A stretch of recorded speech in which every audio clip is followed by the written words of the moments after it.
الحمد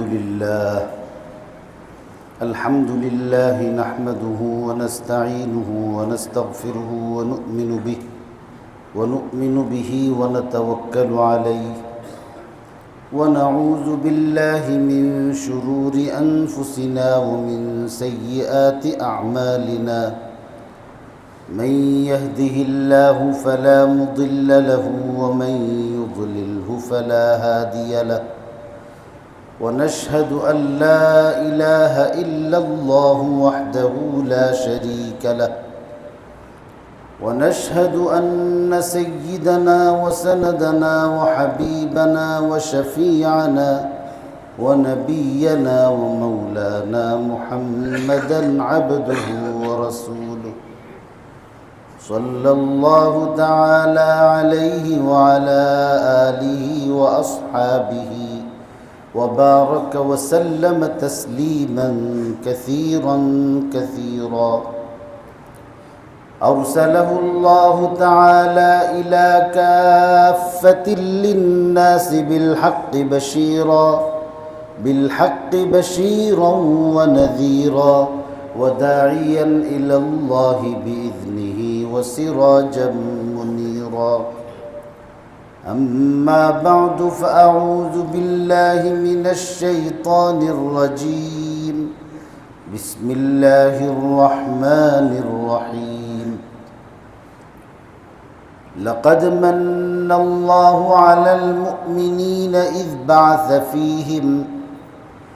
بعث فيهم رسولا من أنفسهم يتلو عليهم آياته ويزكيهم ويعلمهم الكتاب والحكمة وإن كانوا من قبل لفي ضلال مبين صدق الله مولانا العظيم وصدق رسوله النبي الأمي الكريم ونحن على ذلك لمن الشاهدين والشاكرين والحمد لله رب العالمين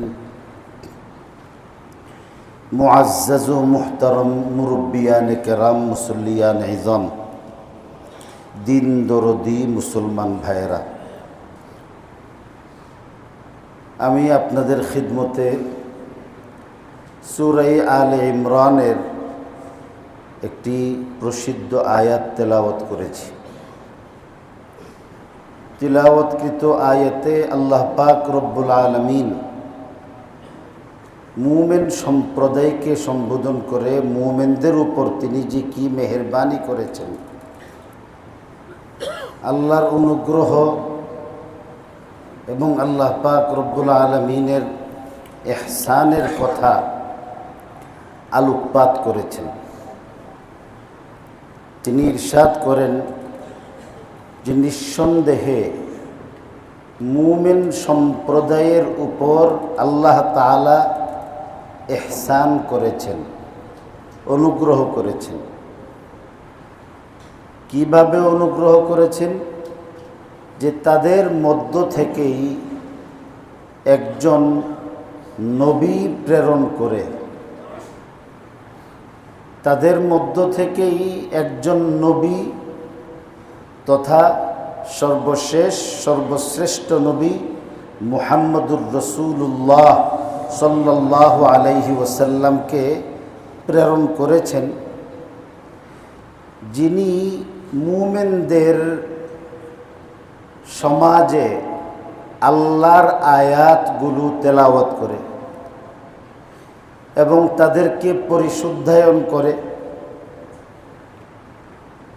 আল্লাহ পাক রব্বুল আলামিন আরও ইরশাদ করেন যে মুমিন সম্প্রদায়কে পাক সাফ পাক পবিত্র আত্মিক সংশোধন দান করবার পূর্বে তারা সকলেই স্পষ্ট বিভ্রান্তির মধ্যে ছিল।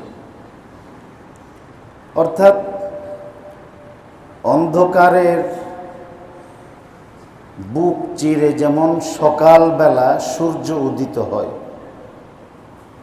ঠিক এমনিভাবে সারা পৃথিবীর মধ্যে যখন জুলুম, নির্যাতন, অনাচার, অবিচার এবং অশ্লীলতা, পাপপঙ্কিলতা, আল্লাহর নাফরমানির আধার যখন চরম পর্যায়ে পৌঁছেছিল, সারা পৃথিবী যখন হাহাকার করতেছিল একটা আলুর, জালেমের জুলুমে যখন মানুষ অতিষ্ঠ হয়ে গিয়েছিল, অন্যায়ের সামনে ন্যায় যখন ঘুমরে কেঁদে বেড়াচ্ছিল, আল্লাহর নাফরমানি যে সমাজের মধ্যে গর্বের বিষয় হয়ে দাঁড়িয়েছিল, যখন মানুষ শুধু মানুষের আকৃতিটাই ছিল, কিন্তু আচার আচরণে যখন পশুর চেয়েও আরো বেশি বদ ছিল। যে এক কবি বলছিলেন যে অন্ধকারে মানুষ যখন হারিয়ে সঠিক পথ, অন্ধকারে মানুষ যখন হারিয়ে সঠিক পথ, আচরণে মানুষ যখন পশুর চেয়েও বদ, পশুও যেখানে মানুষের আচরণ দেখে ঘৃণা করতেছিল, সেই কঠিন সময়ের মধ্যে আল্লাহ পাক রব্বুল আলামিন নূর নবী, আখিরি নবী, সর্বশেষ সর্বশ্রেষ্ঠ নবী মুহাম্মদুর রাসূলুল্লাহ সাল্লাল্লাহু আলাইহি ওয়াসাল্লামকে পৃথিবীর বুকে পাঠিয়ে এই সব আধার, সব জুলুম, সব নাফরমানি দূর করে আল্লাহর ফরমাবরদারি আর আনুগত্যের সে আলোকিত রাজপথ মানুষকে দেখিয়ে পশুর চেয়েও বর্বর লোকগুলিকে কিয়ামত পর্যন্ত আগত মানুষের জন্যে হেদায়েতের আলোক বর্তিকা বানিয়ে দিয়েছিলেন। রসুল করিম সাল্লাল্লাহু আলাইহি ওয়াসাল্লামের এই আগমনের মাস রবিউল আউয়ালের মাস। রসুল করিম সাল্লাল্লাহু আলাইহি ওয়াসাল্লাম কোন মহান ব্যক্তি ছিলেন? তিনি সেই মহান ব্যক্তি ছিলেন যাকে পৃথিবীতে পাঠাবেন বলে আল্লাহ তাআলা সূর্যকে এই রোশনি দান করেছেন। তাকে পৃথিবীতে পাঠাবেন বলেই চাঁদকে আল্লাহ তাআলা কিরণ দিয়েছেন।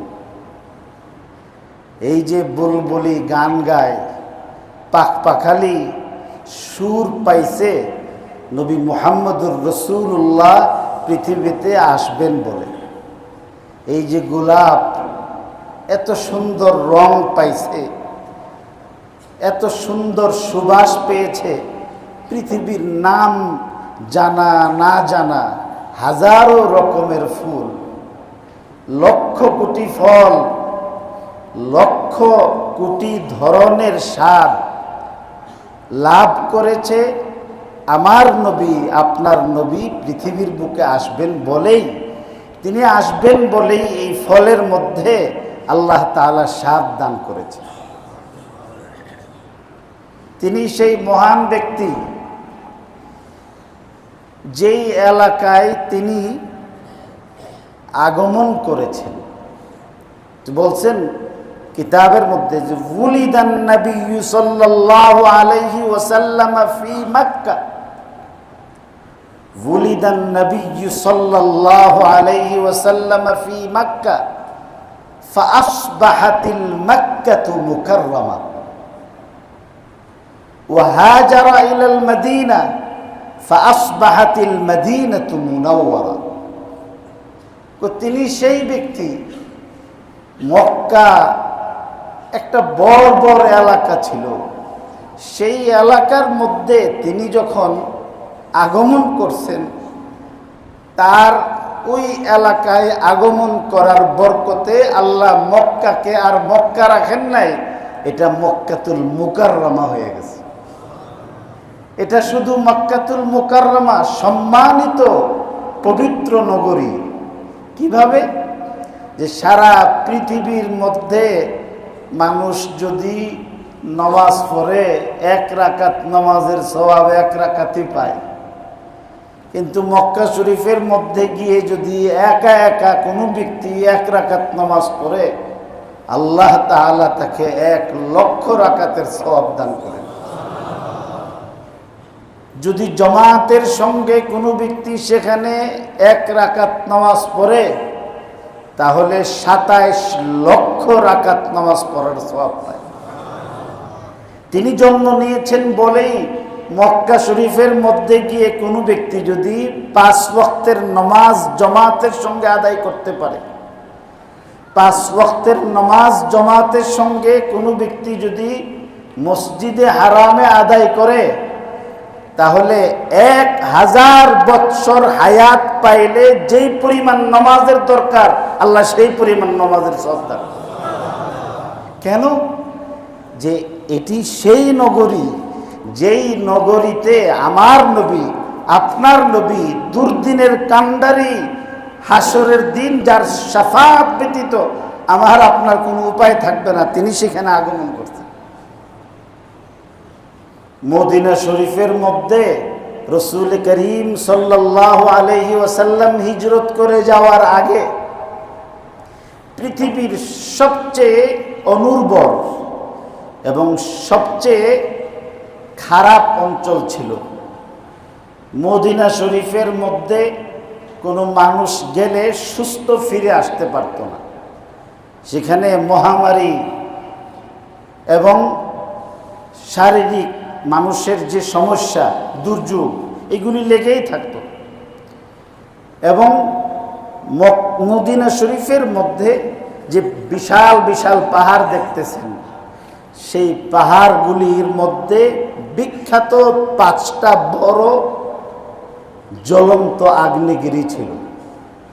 রাসূল করিম সাল্লাল্লাহু আলাইহি ওয়াসাল্লাম হিজরত করে মদিনা শরীফ যাওয়ার পরে পৃথিবীর সবচেয়ে বেশি আলোকিত, স্বাস্থ্যসম্মত এবং মুমিনদের ঈমান আমাল নিয়ে জীবন যাপনের সবচেয়ে উর্বর এলাকা আল্লাহ তাআলা মদিনা শরীফকে বানায় দিয়েছে। তিনি সেই নবী, রাস্তা দিয়ে হেঁটে গেলে নবুয়তের ঘোষণা আসার আগেই রাস্তা দিয়ে হেঁটে গেলে পাথর তাকে সালাম দিত। তিনি সেই ব্যক্তি মদিনা শরীফে হিজরত করে যাওয়ার পরে রাসূল করিম সাল্লাল্লাহু আলাইহি সাল্লাম তার এক সাহাবীকে পাঠাইছেন যে এখানের মধ্যে বসবাস করা সকলের পক্ষে সহজ হচ্ছে না, এই আগ্নেয়গিরির কাছে গিয়ে বলো আমি আখিরি নবী, আমি সর্বশেষ সর্বশ্রেষ্ঠ নবী মুহাম্মদুর রাসূলুল্লাহ বলতেছি আল্লাহর নির্দেশে এই আগ্নেয়গিরি যেন নিভে যায়, সে যেন মানুষকে বসবাস করার সুযোগ দেয়। রাসূল করিম সাল্লাল্লাহু আলাইহি সাল্লামের সেই সাহাবী আল্লাহর রাসূলের নির্দেশ পেয়ে আগ্নেয়গিরির যে লাভা, সেখানের মধ্যে তিনি গিয়ে হাত রেখে বলছেন, দুনিয়া আখিরাতের বাদশা সরকারে দু আলম মুহাম্মদুর রাসূলুল্লাহ আমাকে পাঠিয়েছেন, তিনি হুকুম দিচ্ছেন তোমাকে, তুমি শান্ত হয়ে যাও, শীতল হয়ে যাও। এরপর আর সেই আগ্নেয়গিরির লাভাও উদ্গীরিত হয় নাই, আগুনও আর বের হয় নাই। আমি 2013 সালে, তখন স্বাভাবিকভাবে, এখন তো বাংলাদেশ থেকে মদিনা শরীফের ফ্লাইট সপ্তাহে একটা থাকে, আরও বেশিও আমি জানি না ঠিক, কিন্তু একটা ফ্লাইট আছে।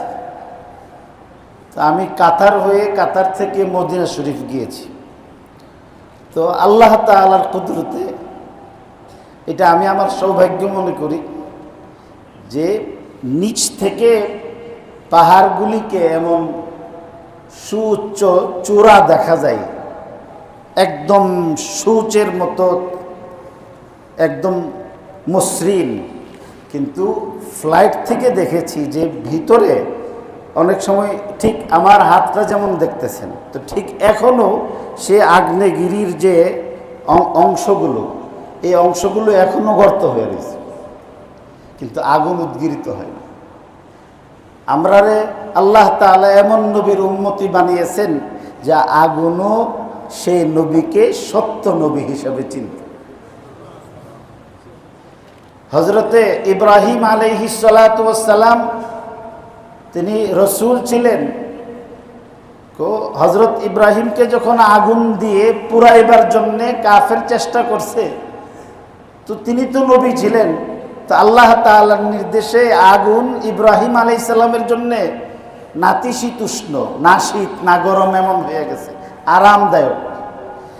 কিন্তু আমাদের নবী এত ফজিলতপূর্ণ যা আগুন নিবাইবার জন্যে আমাদের নবী সেখানে যেতে হয় নাই, তার একজন শিষ্যকে পাঠিয়ে দিয়েছে।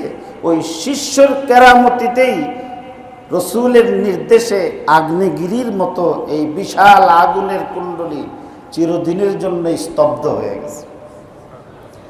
রসুল করিম সাল্লাল্লাহু আলাইহি সাল্লাম এই মাসেই পৃথিবীতে আগমন করছেন, আবার এই মাসেই পৃথিবী থেকে বিদায় নিয়েছেন।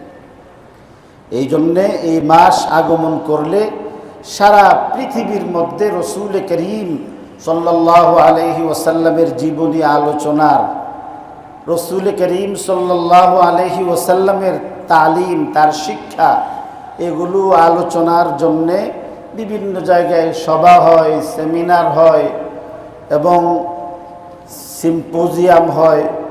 কোথাও কোথাও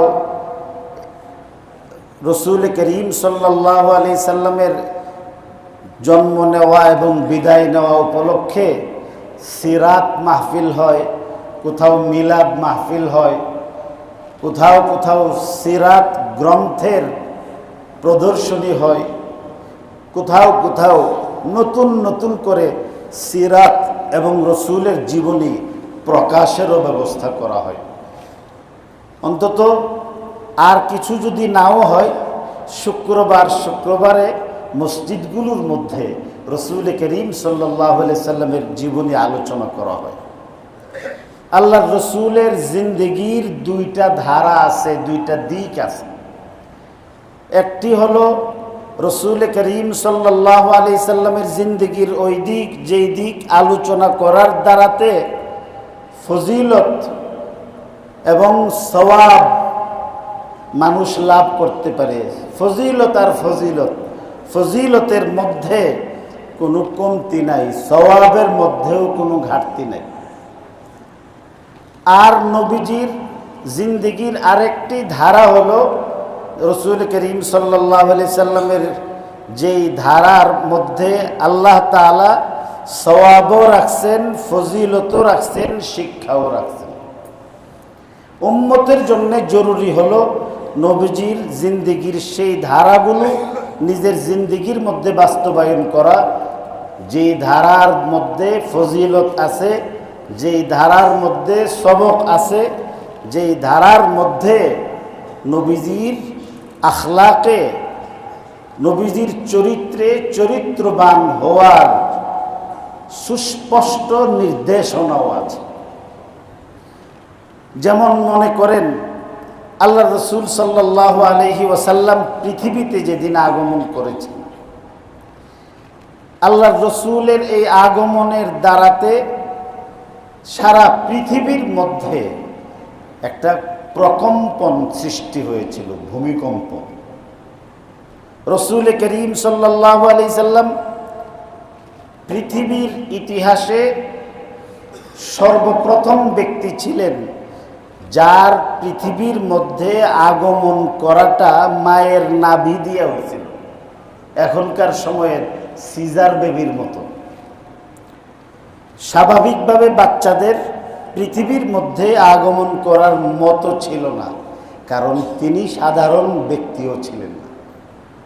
এই জন্যে পৃথিবীর মধ্যে আগমন করার সূচনা থেকেই তিনি যে একজন ব্যতিক্রম ধর্মী মহামানব হবেন, আল্লাহ পাক পৃথিবীর মধ্যে আগমন থেকেই সেই ইঙ্গিত তার ভিলাদতের মধ্যে, তার জন্মের মধ্যেই দিয়ে দিয়েছে।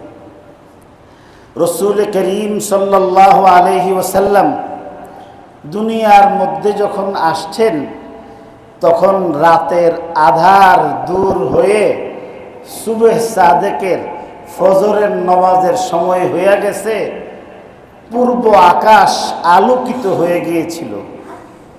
এই সময় আল্লাহর রসুলকে দুনিয়ার মধ্যে পাঠাইছেন, আগেও পারতেন, পরেও পারতেন। এই মুহূর্তে আল্লাহ পাক রব্বুল আলামিন তাকে পাঠিয়ে সারা পৃথিবীর মানুষকে ঘোষণা দিয়েছিলেন যে আমার নাফরমানির অন্ধকার, আমার অবাধ্যতার অন্ধকার চিরে আমার আনুগত্য, আমার ফরমাবরদারির সূর্য উদিত হওয়ার সময় এসে পড়ছে। এই যে আল্লাহ রসুলের পৃথিবীতে আগমন করার সময়ে এই যে আলামাতগুলি যে প্রকাশ পেয়েছিল, এইগুলিকে ইরহাসাত বলা হয়। রসুল করিম সাল্লাল্লাহু আলাইহি ওয়াসাল্লাম জন্ম নেওয়ার দ্বারাতে এই যে শত শত বৎসরের কুফুরি, শিরক, বেদাত, আল্লাহর নাফরমানির যত আধার আছে পৃথিবীর মধ্যে, আল্লাহর যত ধরনের নাফরমানি সৃষ্টি হয়েছিল, এই সবগুলি সূর্য উঠলে যেমন অন্ধকার বিদায় নেয়, আল্লাহর রসুলের আগমনের দ্বারা তো সারা পৃথিবীকে আল্লাহ তাআলা আল্লাহর নাফরমানি থেকে পাক সাফ করেছিলেন। রসুল করিম সাল্লাল্লাহু আলাইহি সাল্লাম দুনিয়ার বুকে আসার সাথে সাথেই ব্যতিক্রম ধর্মীয় আচরণ করছেন। দুনিয়ার মধ্যে বাচ্চা এসেই কথা বলতে পারে না, কিন্তু রসুল করিম সাল্লাল্লাহু আলাইহি ওয়াসাল্লাম দুনিয়ার বুকে প্রবেশ করার সাথে সাথে একটা এমন আলো প্রকাশ পেয়েছিল।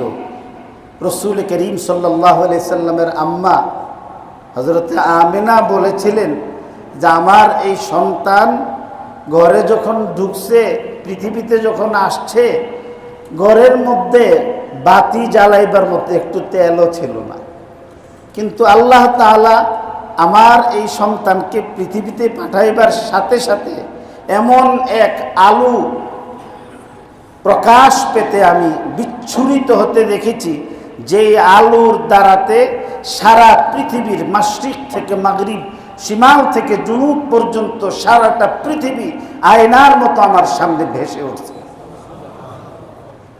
মুয়াররিখিন, উলামায়ে ইকরাম বলেন যে এই আলো দিয়ে সারা পৃথিবী আম্মাজানকে দেখিয়ে দিয়ে আল্লাহ তাআলা সেদিন ঘোষণা দিয়েছিলেন যে নবী মুহাম্মদুর রাসূলুল্লাহর ধর্ম মাশরিক থেকে মাগরিব, শিমাল থেকে জুনুব, পূর্ব থেকে পশ্চিম, উত্তর থেকে দক্ষিণ সারা পৃথিবীর মধ্যে একদিন আল্লাহ ছড়িয়ে দেবেন। রসুল করিম সাল্লাল্লাহু আলাইহি সাল্লাম যখন দুনিয়ার বুকে আসলেন, তো এসেই সর্বপ্রথম বলছেন আল্লাহু আকবার কবীরা, আল্লাহু আকবার কবীরা ওয়ালহামদুলিল্লাহি ওয়ালহামদুলিল্লাহি কাসীরা ওয়া সুবহানাল্লাহি বুকরাতান ওয়া আসীলা।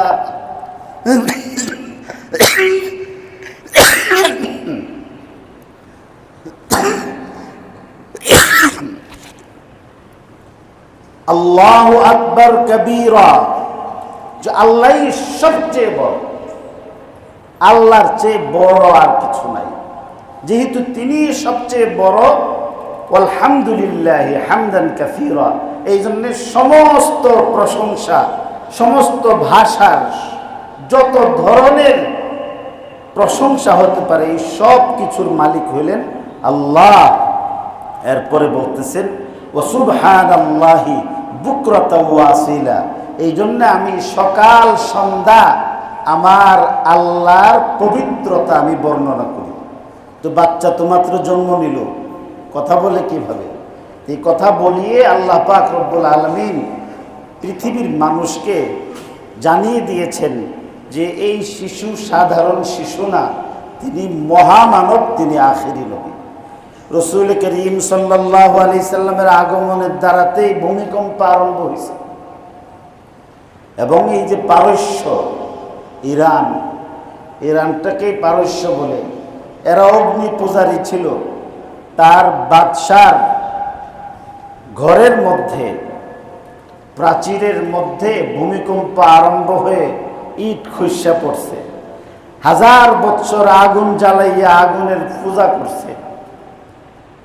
আমাদের দেশেও তো একটা আগুন আছে, শিখা অনির্বাণ, একটা অনির্বাণ আর একটা অনির্বাণ শিখা আছে, জ্বালাইতে রাখছে। আমাদের বাংলাদেশেও আছে এটা।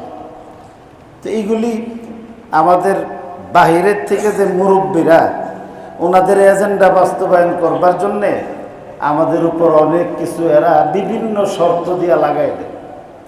গার্মেন্টস দেখেন না, গার্মেন্টসের মধ্যে এরা কাপড় বানাইব, প্যান্ট বানাইব, শার্ট বানাইব, তারপরে আপনার গেঞ্জি বানাইব। কিন্তু বায়াররা অর্ডার দেওয়ার সময় আগে দেখে যে এখানে কত পার্সেন্ট মেয়ে লোক শ্রমিক আছে কিনা। তো মেয়ে লোক বানাইলো না বেড়া বানাইলো না বেড়ি বানাইলো, তোমার তো এটা দেখার দরকার না। তোমার হাফ প্যান্টটা তোমার লাগছে কিনা ইরানে দেখবে। রাস্তা ঋণ দিতেছে কিন্তু শর্ত লাগে এদের এজেন্ডা বাস্তবায়ন করার জন্য। তো যাই হোক, তো ওই সময় এমন আগুন প্রজ্বলিত ছিল। নবীজি মক্কা শরীফের মধ্যে তাশরিফ আনছেন, আর পারস্যের 1000 বৎসরের সেই আগুন মুহূর্তের মধ্যে নিভে গেল। তো এই যে আল্লাহ রসুল সাল্লাল্লাহু আলাইহি সাল্লামের যে ফজিলত, এটা রসুলের আগমন সম্পর্কিত ফজিলত। আলোচনার দ্বারাতে সওয়াব হয়, মানুষের আবেগ আসে, রসুলের মাহাত্ম্য বুঝতে পারে। কিন্তু এর দ্বারাতে আমার আপনার নিজের জিন্দিগির মধ্যে বাস্তবায়ন করার মতো নির্দেশনা নাই। আমার ছেলে দুনিয়ার মধ্যে আইলে তো আর এমন বাতি জ্বলতো না, আমার দ্বারাও জ্বলতো না। এই জন্যে এর ছাড়াও আরও আছে আল্লাহ রসুল সাল্লাল্লাহু আলাইহি সাল্লামের শারীরিক সৌন্দর্য, রসুল করিম সাল্লাল্লাহু আলাইহি সাল্লামের সাহস। আল্লাহ রসুলের শারীরিক সৌন্দর্যের বিবরণ আপনারা শুনছেন, আমরা আরও বলছি, এখানেও বলছি যে আল্লাহ তাআলা আল্লাহর হাবিবকে যে সৌন্দর্য দান করেছেন। আম্মা জান হযরত আয়েশা সিদ্দিকা রাদিয়াল্লাহু তাআলা আনহা বলছেন যে ইউসুফ আলাইহিস সালামকে দেখে জুলাইখার সখীরা হাত কাটতে ফেলছে। হযরত ইউসুফের দিকে তাকিয়ে এরা হাতের মধ্যে যে ছুরি আর অপর হাতের মধ্যে যে ফল দিছে, ফল রেখে নিজেরাই নিজেদের ছুরি দিয়ে হাত কাটছে। ইউসুফের সৌন্দর্যে উন্মাদ হয়ে হাত কাটার কথা বলে গেছে। লাওয়াহি যুলাইখা লাউ রাআইনা জাবিনাহু, লাওয়াহি যুলাইখা লাউ রাআইনা জাবিনাহু লাআসারনা কাতআল কুলুবি আলাল আইদি। জুলাইখার সখীরা যদি আমার নবী, আপনার নবী, নবী আখিরুজ জামানকে দেখতো, তাহলে এরা তো হাত কাটছিল, আর আখিরি নবীরে দেখলে নিজেরাই নিজেদের বুক চিরে ভিতর থেকে হৃদয় বের করে দিয়ে দিত। আল্লাহ তাআলা তাকে এমন সৌন্দর্য দান করেছিলেন। রসুল করিম সাল্লাল্লাহু আলাইহি সাল্লাম ঘরের মধ্যে ঢুকলে অন্ধকার অমাবস্যা পূর্ণিমার রজনীতে আম্মা জান হযরত আয়েশা সিদ্দিকা রাদিয়াল্লাহু তাআলা আনহা ফরমান যে আমি আল্লাহর রসুলের গালের সামনে সুই নিয়ে কোনো ধরনের আলো ছাড়াই সুতা গাঁথতে পারছি। আল্লাহ তাআলা আল্লাহর হাবিবের চেহারার মধ্যে এত সৌন্দর্য দান করেছিলেন। রসুল করিম সাল্লাল্লাহু আলাইহি সাল্লামের এই সৌন্দর্যের আলোচনার দ্বারাতে সওয়াব হইল। কিন্তু আপনি আমি কি সুন্দর হইতে পারব নাকি? কারণ এটা আল্লাহ তাআলা নবী আখিরুজ জামানের বৈশিষ্ট্য হিসাবে, তার মুজিজা হিসাবে আল্লাহ তারে দান করছিলেন। তিনি সেই ব্যক্তি যে পাহাড়ের মধ্যে গিয়ে তিনি আল্লাহর বন্দেগী করছেন, জাবালে নূরের মধ্যে। পাহাড় হেরা পর্বত, এই হেরা পর্বতের মধ্যে তিনি আল্লাহরে ডাকছেন বলে এই হেরা পর্বত আর হেরা রয়েছে না, এটা জাবালুন নূর, আলোর পাহাড় হয়ে গেছে। তিনি সেই ব্যক্তি যিনি পৃথিবীর সবচেয়ে বর্বর লোকগুলির মাথায় হাত দিছে পরে কিয়ামত পর্যন্ত আগত সমস্ত মানব মণ্ডলীর মধ্যে সাহাবায়ে কেরাম শ্রেষ্ঠ জমাত হয়ে গেছে। আল্লাহ তাআলা তাদের সকলের জন্য জান্নাতের সুসংবাদ সম্বলিত একাধিক কোরআন শরীফের আয়াত নাযিল করেছেন। তিনি সেই ব্যক্তি রাসূল করিম সাল্লাল্লাহু আলাইহি সাল্লামের ফজিলত। কিন্তু এই ফজিলতের আলোচনা করে আমরা যদি তার আদর্শ গ্রহণ না করি, তো তাহলে এই শুধু ফজিলতের দ্বারাতে আমার আপনার নাজাতের ব্যবস্থা হবে না। আমার আপনার জন্য জরুরি কোনটা? নবীজির জিন্দেগির ওই অংশটাকে ভালো করে আলোচনা করা, ভালো করে পড়া, যেটা নবীজি আমাকে আপনাকে শিখতে বলেছেন, যেটা বাস্তবায়ন করার জন্য আল্লাহ তাআলা দুনিয়ার বুকে পাঠিয়েছেন। রাসূল করিম সাল্লাল্লাহু আলাইহি ওয়াসাল্লাম যে সুন্নত আমার আপনার সামনে রেখে গেছেন, এই সুন্নতের জিন্দেগি যাপন করা।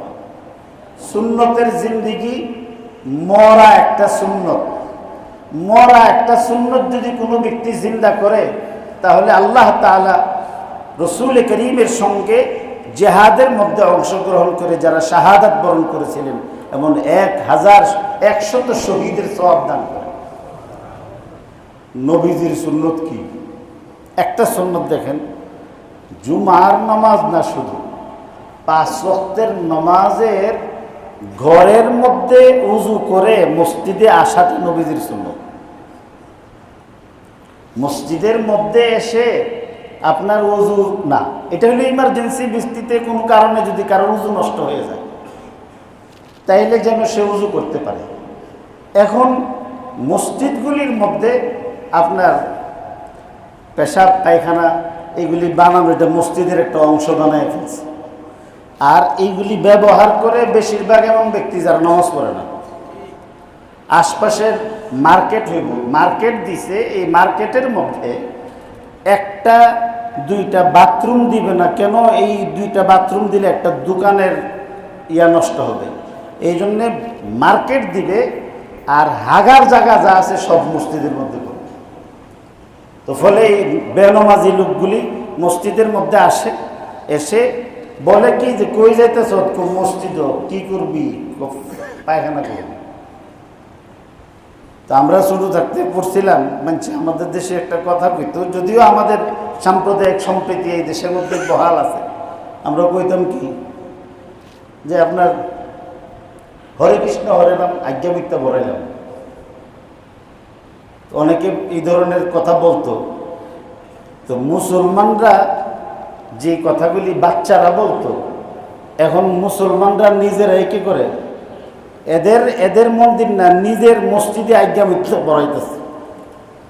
মসজিদ তো হাগার জায়গা না, মসজিদ তো পেশাবের জায়গা না। এটা মসজিদে মানুষ নামাজ পড়তে আসবে, কোনো কারণে কারোর যদি আপনার উযু ভেঙে যায়, সে উযু করবে। এই জন্য একটা মরা সুন্নত যে ঘরের মধ্যে উযু কইরা যখন কোনো ব্যক্তি মসজিদ অভিমুখে পদক্ষেপ করে, আল্লাহ তাআলা তখন তার প্রত্যেক কদমে কদমে আল্লাহ তাআলা তাকে নেকি দান করেন।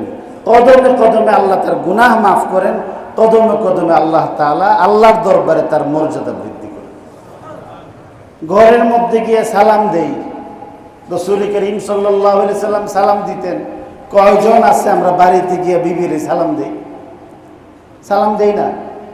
এবং সালাম না দিতে দিতে অবস্থাটা এমন হয়েছে, আজকে গিয়া যদি আমরা বাড়ির মধ্যে বিবিরে যদি সালাম দিই আসসালামু আলাইকুম, তো বিবিকে বৌমা এটা আবার কি শুরু করছে? তো কিন্তু এটা কিন্তু কেন বলছে যে এটা না দিতে দিতে এই অবস্থা হয়েছে।